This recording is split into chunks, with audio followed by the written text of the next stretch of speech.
Remember, guys, I'm fair, but I'm firm. Give me a good, clean fight. Touch him up. God bless you, and God bless America.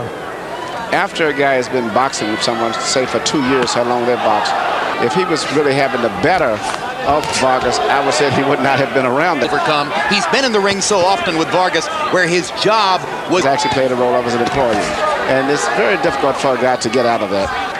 Round one begins cautiously. That he's a boxer, not a brawler.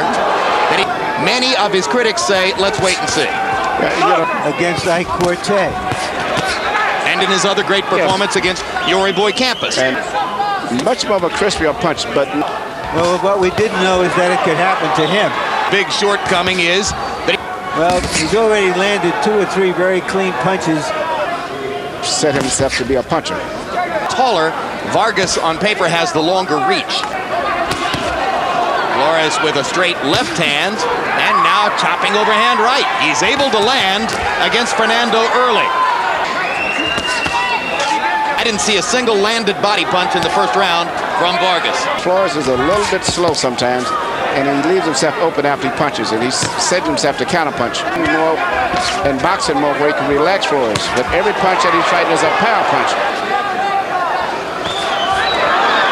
Flores the aggressor. And he catches Vargas again with a little right. Vargas is fighting the wrong fight. And now Vargas lands the right kind of left hook. And Flores goes to one knee. First knockdown of the fight.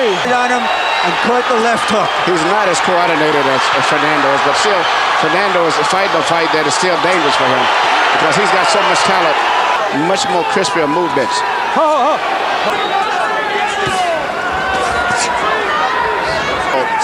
Lack of speed and coordination is going to be a big factor going down the stretch. I don't know if he's gotten overexcited about being in his first big fight, or if that's his natural way.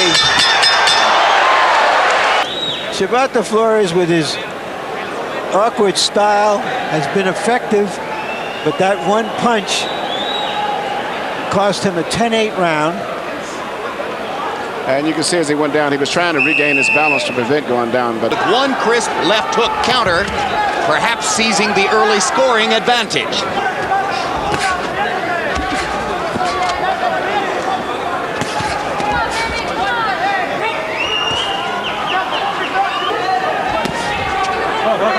Watch out. He showed you every nuance of how to do it. Yes, he did. He did everything perfect. And also possibly being a southpaw, Shibata, and also wide angle, it can sometimes get you off track and unorganized. But the fact that they have boxed so much for 2 years together in the gym, I thought Vargas would have established a little bit better control and dominance at this point in time. By Flores.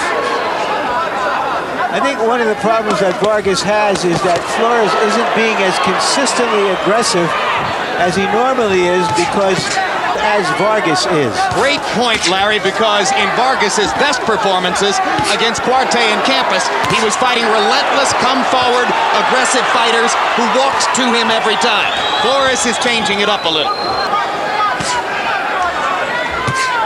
Breathing problem. He's got his mouth gapped open this early, and it hasn't even been a very fast-paced fight. So I'm wondering if he's... Hard right hand by Flores rocks Vargas's head back.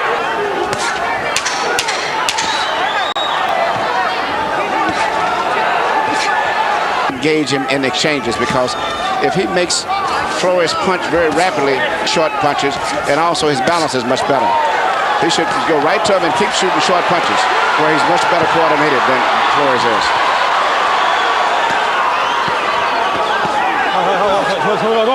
Vargas getting the best of Flores. Big left hand by Flores drives Fernando back into the ropes. Can be effective. If we shorten the gap up, he would be more effective. By CompuBox numbers, Vargas landed half of his power shots and threw 27 of them in round 3. So his activity level has been picking up. Good jab by Vargas, sets up the right hand. Vargas has a thudding jab. Flores is a lunger. When he shoots, if he misses a punch, if you notice, he almost falls down and loses his balance and momentum just off of bad balance alone. But see, once again, that Marco Antonio Barrera accomplished against the southpaw 2 weeks ago in Reno was to destroy the myth that you can't use your jab against the southpaw. He made it work like a symphony. It was the best display I've ever saw of right-hander boxing, a southpaw, and effortless.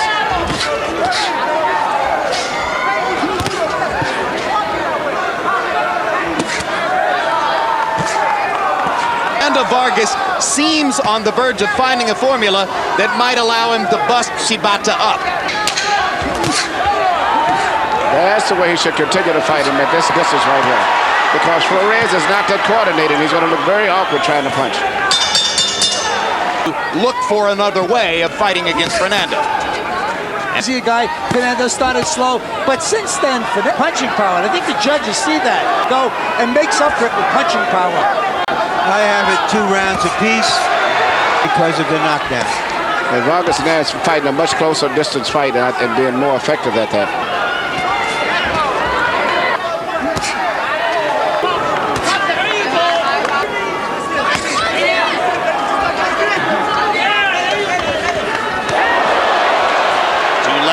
Land for Flores. Vargas smiling.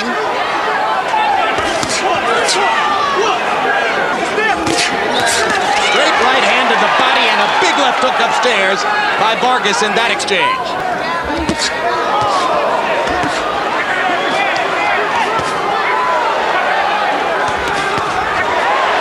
Style of punches and his delivery. Comes back and catches him after he lands those punches and pulls back and relaxes to admire his work, and Flores comes with those off-the-wall punches and hits him right on the chin. And very happy about it. Yep.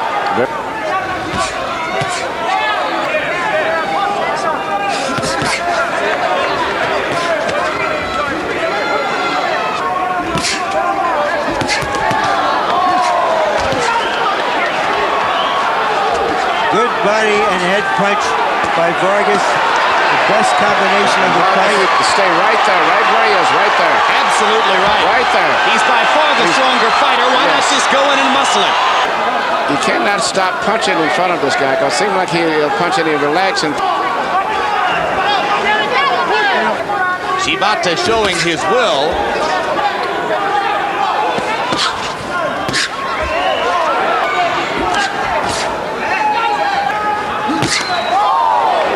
Inside by Vargas. But he stays at mid-range and allows Flores to rake him with a right hand. Now Flores' mouthpiece has fallen onto the ring canvas. Joe Cortez has to wait for a lull in the action. I don't know if Flores can have his mouthpiece back. I'm not sure Cortez saw that happen.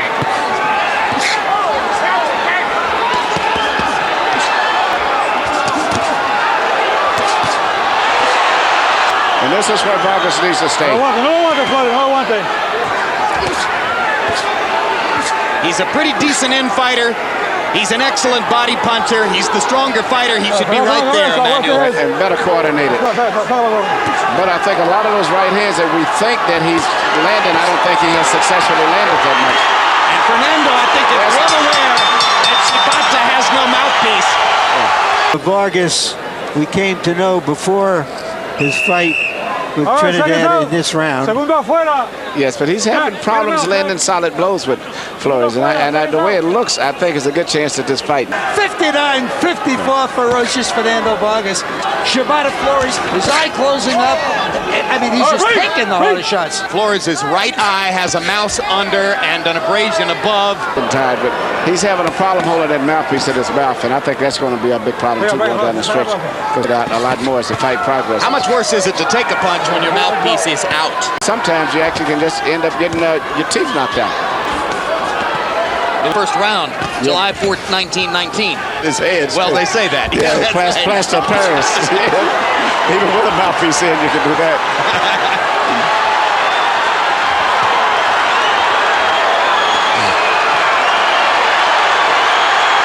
Another Vargas display. That the intelligent thing to do in this fight is to fight. That's what not to box. He's fighting at the right distance, right there.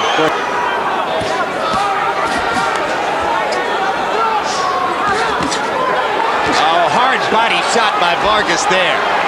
When he commits to his body punches, he can really break an opponent down.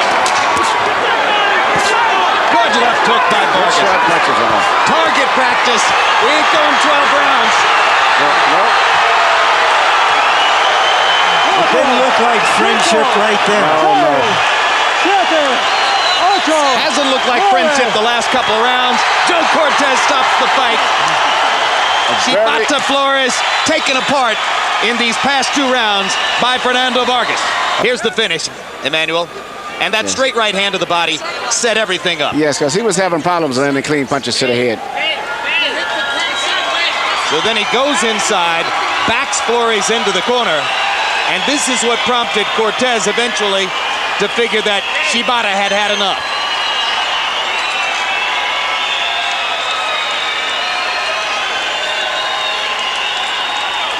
Pretty good power with both hands.